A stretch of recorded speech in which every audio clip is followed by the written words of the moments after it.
నటుడు మోహన్ బాబుపై వికారాబాద్ జిల్లా పరిగి పోలీస్ స్టేషన్లో జర్నలిస్టులు ఫిర్యాదు చేశారు. కవరేజ్కి వెళ్లిన జర్నలిస్టుపై దాడి చేసిన మోహన్ బాబుపై చర్యలు తీసుకోవాలని కంప్లైంట్ ఇచ్చారు. అనంతరం బస్టాండ్ ముందు జర్నలిస్టులు నిరసన వ్యక్తం చేశారు. జర్నలిస్టుపై నటుడు మోహన్ బాబు దాడి చేయడాన్ని వారు ఖండించారు. రోడ్డుపై బైఠాయించి మోహన్ బాబుకు వ్యతిరేకంగా నినాదాలు చేశారు. జర్నలిస్టుల నిరసనతో నేషనల్ హైవేపై వాహనాలు భారీ సంఖ్యలో నిలిచిపోయాయి.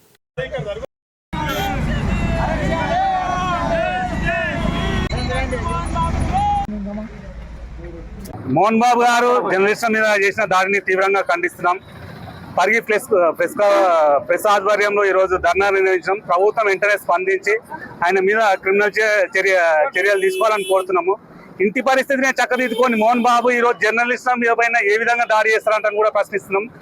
ఒక పార్లమెంటరీగా పనిచేసినాము, సమాజంలో మీడియా బాధ్యత ఏదున్నదన్న విషయం మీకు తెలియదని మేము ప్రశ్నిస్తున్నాము.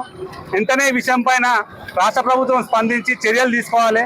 ఇక ముందు కూడా ఎవరైనా జర్నలిస్టుల మీద దాడులు చేస్తే కఠిన చర్యలు తీసుకుంటామంటని చాలా ఏమైనా చర్య వారి పైన ఖచ్చితంగా అటెంప్ట్ మర్డర్ కేసు బుక్ చేయాలి.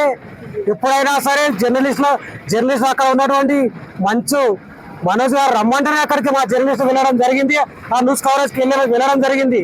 ఆ న్యూస్ కవరేజ్ లో భాగంగా మంచు మోహన్ బాబు గారిని మా జర్నలిస్టులు సమాజంగా వారు అడుగుతుంటే వారు దాడి చేయడం లోగోతోటి వారు విచక్షణత కోల్పోయి దాడి చేయడం చాలా నీచమైన చర్య.